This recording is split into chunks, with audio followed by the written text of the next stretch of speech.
How do you climb fast at the end of a race? Well, you train for it, specifically.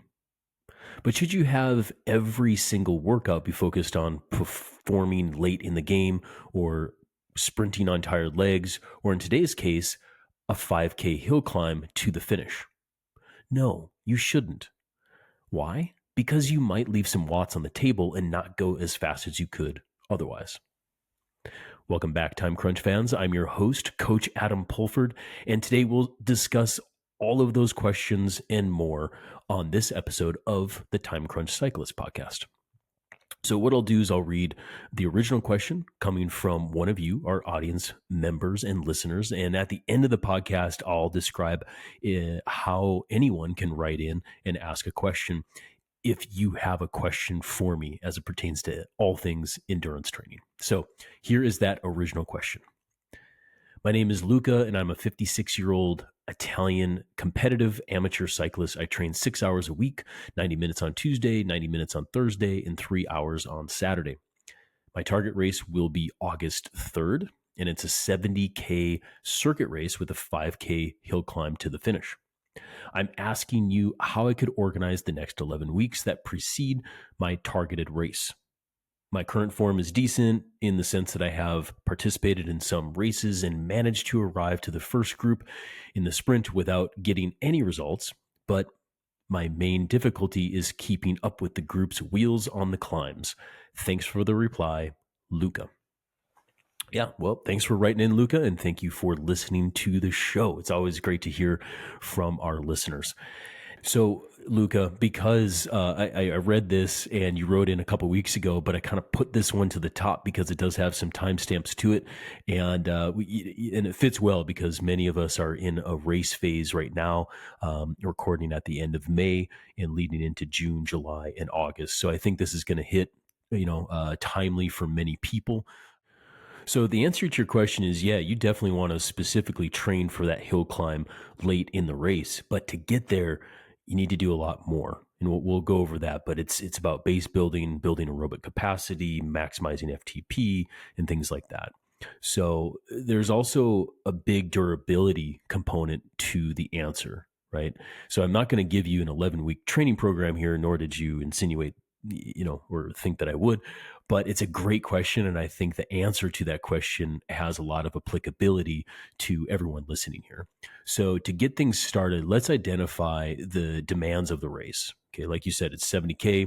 And it's a circuit, so it should take maybe around 2 hours or a little less. Not knowing exactly the full course or the details, but let's just go with that. 5K hill climb up to the finish will likely take a master's level rider around 15 or 20 minutes, depending on the total elevation gain, gradients and pitches, and also Luca's ability. But since he said that he had difficulty keeping up with the group on climbs, we'll just assume that he doesn't have the KOM for this one, and he likely will just likely err on the longer side of things on that. So maybe like a 20-minute effort. Finally, we can assume that fueling in tactics will go into optimal performance on the day. We'll just touch briefly on that toward the end, but training and specific preparation will be the majority of the key ingredients to have a good day on race day. So how do we get there? Let's start with the good old boring stuff, okay? You want to maximize your base period, your base training period. And so at this point in the season, which, like I said, we're recording here in May, you've likely finished up your base and some of your build phases. And it's time to move on to more intensity and more specific training. But a few key reminders of what should have gone on in the months prior to, and there still could be a little bit of time to do this. You want to maximize volume consistently for many weeks. And if you do that, meaning you train to the maximum on the days, and I know that you put in how much you train in there, but anytime that you can sneak in another ride or a little extra volume, do that for sure. And when you do that, when you maximize volume for several weeks in a row, you're going to build a big amount of CTL. And that CTL or aerobic training builds that aerobic capacity, which will grow your FTP and your VO2 max and get you ready to race hard and intensify the training. So that base and build time periods should be majority of zone 2 and zone 3 intensity. Then you start in on your targeted threshold intervals. Now, a good workout to do maybe at the tail end of May or the tail end of this build time period before you get into the intervals is what I'm saying. That good workout is something that I call edge finding workouts or fatigue resistance workouts. So simply riding hard for 2, maybe 3 hours. So one of those long rides, Luca, your Saturday long ride, you do a fatigue resistance workout like this. So it's 2 to 3 hours nonstop, just riding hard and finding the edges of your high aerobic and low threshold ability. And this helps you to prepare for the testing of durability later to come in the next phase of training, which I'll describe here shortly. Now, I do this by identifying the peak rate of work in kilojoules per hour or a high normalized power for maybe around hour and a half or 2 hours historically. And then I try to match that or beat that in a solo training session. Now, you can scale it up to 3 or 4 hours or longer races if you'd like, but this is a very demanding session, both physically and mentally, because you're always on. It's a great day for training the gut with fueling as well. But overall, like you do this and you're going to be real tired the next day. Take 2 or 3 days to fully recover before you go on to hit some intervals. But it's a great preparation for what is to come. Now, if you want more details on how to do that, listen to episode number 201, and that's entitled The Science of Durability and Fatigue Resistance Training. So beginning in June, which is about when this will launch, you're about 8 weeks out from competition. Your training should be focused on a mixture of threshold and VO2 work for sure, and it'll get more specific leading into the event. Now, my best advice here to start this phase of training is to test your durability. Do this by taking one of those Saturday rides, Luca, okay, because that is your longest ride of the week, and do a durability test by riding essentially in mostly aerobic for around 1,500 kilojoules at least. Okay, if it's more than that, that's fine. 1,500 to 2,000 kilojoules. You want to make sure that you do that total amount of work, and then do a 20-minute max effort on a hill climb if you can. You can do this inside on Zwift or TP Virtual to simulate that and control for all the elements, or you do it outside, and that's even better because it's actual real life climbing. Okay, so it's a great workout to do, and what it's going to do is it's going to tell you more information about how durable you are. So what I do then is you look at your 20-minute fresh max effort, and then you look at this 20-minute fatigued effort. And the whole goal is to minimize the gap between the fatigued and the fresh. Okay, so whatever that is. Generally speaking, if the difference is 10% or less, you got a pretty decent durability score. If it's 10% or greater, you need to work on it. So try to get it within 10% of the fresh 20-minute peak power, and that's going to be a good thing. Either way, you want to minimize the gap. So even if it is 9%, you still want to aim to improve that over time, and this will help you come race day on the final hill climb itself. If you want more details about how to do that and like how to set up a session around that, check out episode number 207, and it's something entitled Improving Your Durability or something like that. So with 8 weeks out here, like I said, the training focus should be on threshold and VO2. Another good workout that I like for this is under overs. So under overs, something like 3 by 15 minutes and what we're going to do is we're going to break those 15 minutes up into little segments. And so you go 4 minutes under at zone 4 and 1 minute over at zone 5. You repeat that 3 times. Then you take your recovery period, which should be right around 6 or 7 minutes for a 15-minute hill climb like that, and repeat. So you're trying to get in, that right around 45 or up to 60 minutes of total time in zone. And the reason why I like the under overs is because typically, a hill climb finish like that is not just going to be steady 3 or 4% the whole way. Even if it is, the race will dictate some tactics or some hard anaerobic accelerations, and you need to be ready for that. So even when you're 8 weeks out it's good to incorporate some dynamic intervals that go on with that include some anaerobic accelerations in it.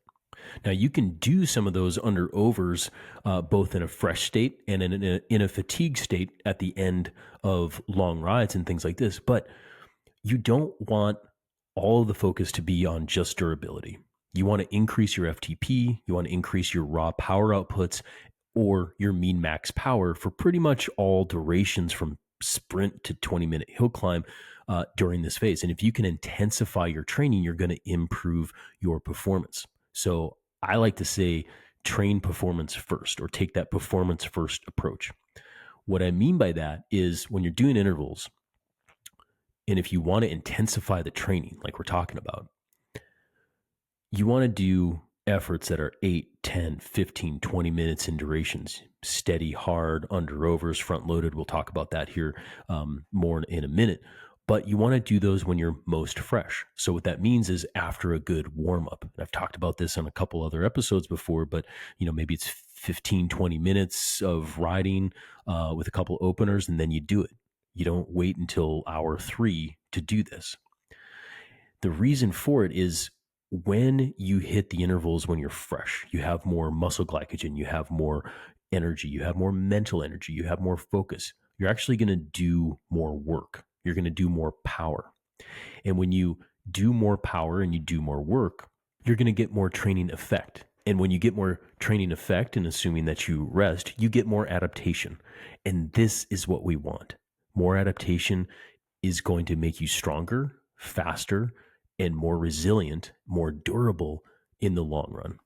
So contrary to what some think or say, always doing intervals late in the ride is not the best way, because you could be leaving some watts and therefore adaptation on the table. And really what most people are really wanting are watts and adaptation. That's the whole point of training as a cyclist. So just as a quick summary, when you're that 8 weeks out doing a little bit longer intervals, like I said, the 12, 15, maybe 20-minute intervals, and having both under overs as well as maybe some hill climb finishes with an acceleration, those are good things to do when you're a little bit further out, but we're intensifying the training. Now let's focus on when you're about 4 weeks out. So this would be the beginning of July. You want to intensify the training even more, and you're going to be doing shorter intervals with more power. So there's lots of ways to do this, and we can take it in many different directions, but I'll keep it focused on what Luca described and probably what's going to benefit him. So you want to focus on zone 5 training as well as higher at this point. And you want to do this solid 2 times per week. So having high intensity 2 times per week, then the longer ride on Saturday. And there may be some durability training component on that Saturday, which will fit. Okay. But the days between should be recovery or short, easy endurance rides.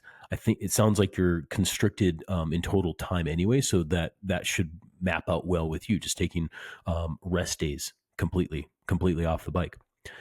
Because we want to keep the hard days hard and easy days easy as we intensify the training a lot. And that's to get the best results out of the training. Remember, stress plus rest equals adaptation. You can't form the adaptation unless you rest. Now, by intensifying the training like this, you may actually increase your 20-minute power. Like I said, we're interested in making the power bigger or increasing the mean max power across the board, really, but especially 20 minutes and less. Now, this in theory could decrease durability, or it could widen the gap from your fresh to fatigue 20-minute power.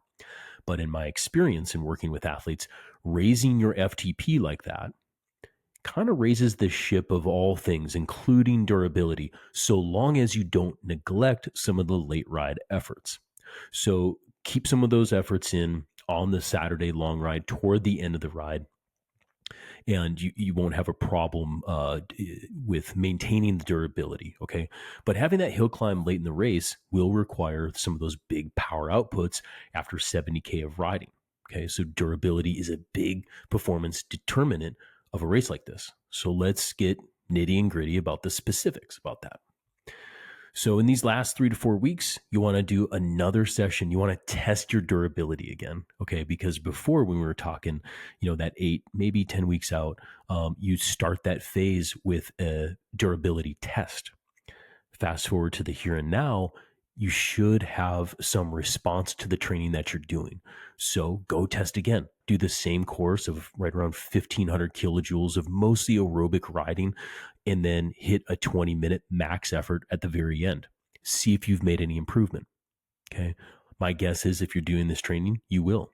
And ideally, you'll do this 4 to 6 weeks out from the last time you did it, just weeks before. Okay. Because that 4 to 6 weeks, that's enough from the last time you did it to see some performance improvement. And it's also enough to keep on training properly leading into the race.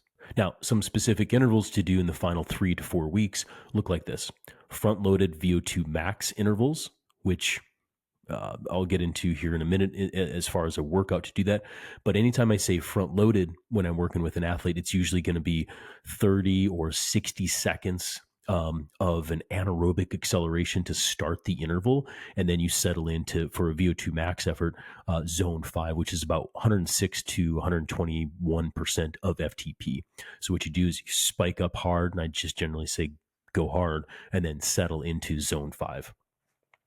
Other good workouts or intervals is speed intervals or 30-30s. And you can start with 6 minute, 30 on, 30 off, and extend out to about 10 minutes. And that 30 on is real hard, perceived effort of 9 or higher. And I individualize the percentage of FTP for that.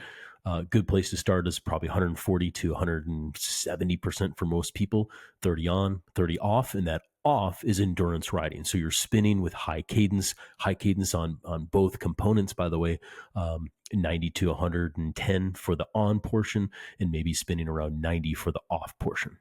Okay. Now, to structure this within a workout itself in the final 3 to 4 weeks, doing a combination of fresh and fatigued is the best way that I like to prepare somebody for performance late in the game. What I mean by that is you have your total intervals, and you do a main set of intervals when you're fresh. So you warm up a couple openers and then hit, let's use the front loaded VO2 max intervals here. You do 4 by 5 minutes of the front loaded intervals. And Luca, for you, this could go on the Tuesday or Thursday session.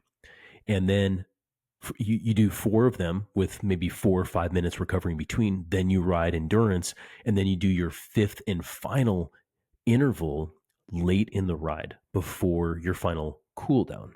Okay. So what you're doing is you're fatiguing yourself with both intensity and endurance riding. And then you're having some performance component later on in the ride to train your body to deal with all the fatigue late in the game.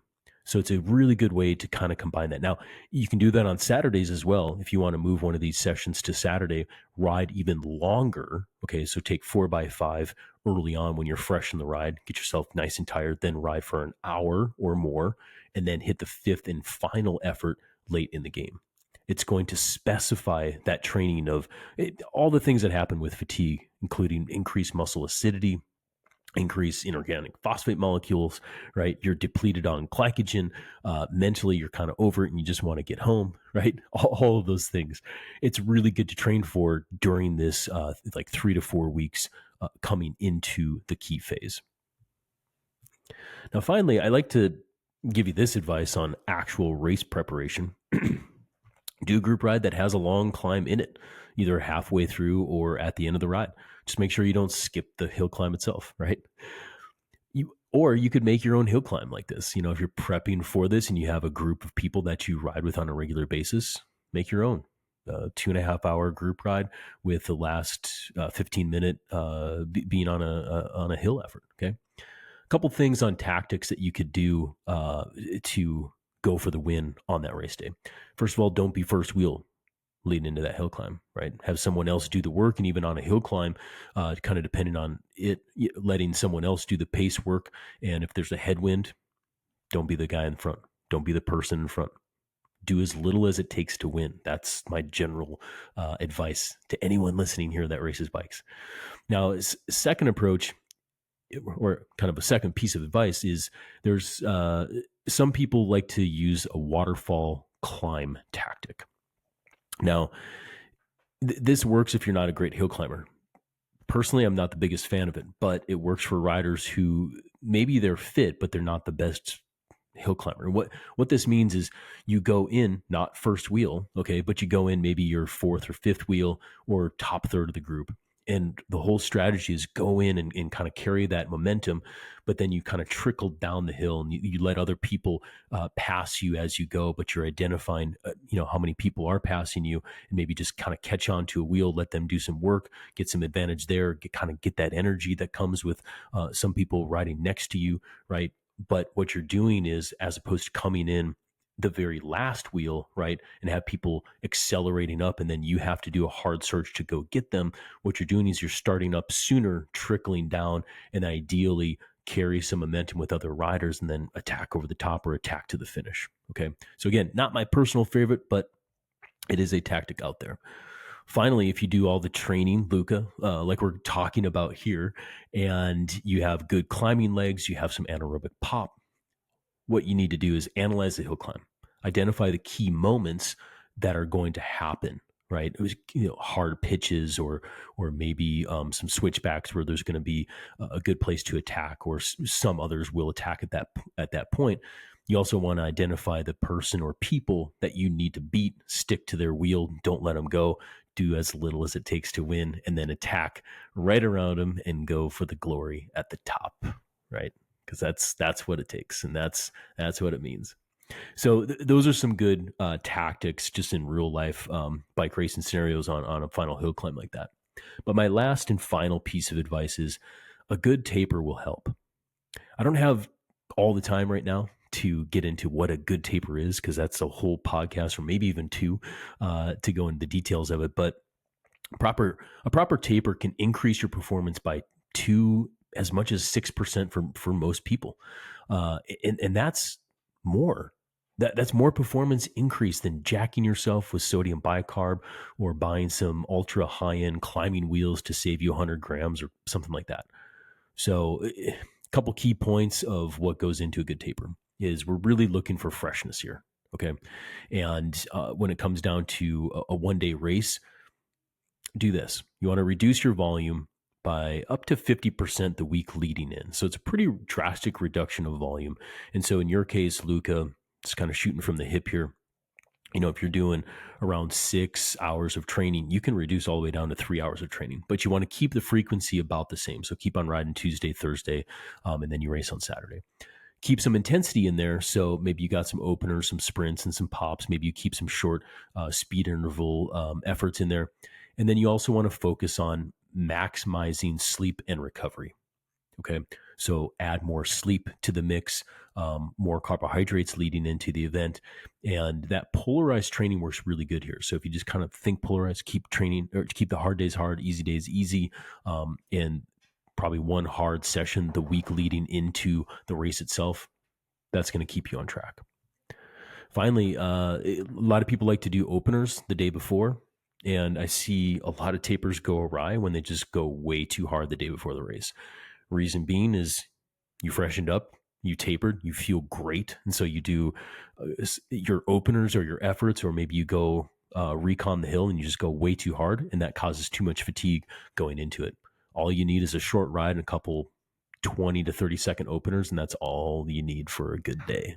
So to wrap this up, my best advice on how to train for a race with a hill climb finish is definitely do some hard hill climb efforts at the end of your long ride to simulate that race effort.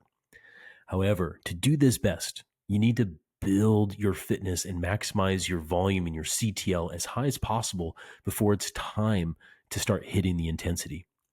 Around 8 weeks out is a great time to intensify the training like we discussed, and you can start things off by testing your durability, because that's going to give you good insight on where you're at from a fresh and fatigue state to best prepare for this race itself. Now, 3 to 4 weeks out, intensify the training even more with VO2 work and speed intervals and increase overall power, but don't neglect the fatigue resistance training on the weekend.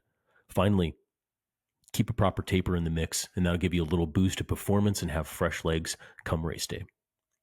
So that's it. That's our show for today. If you liked what you heard, please share it with a friend or a training partner.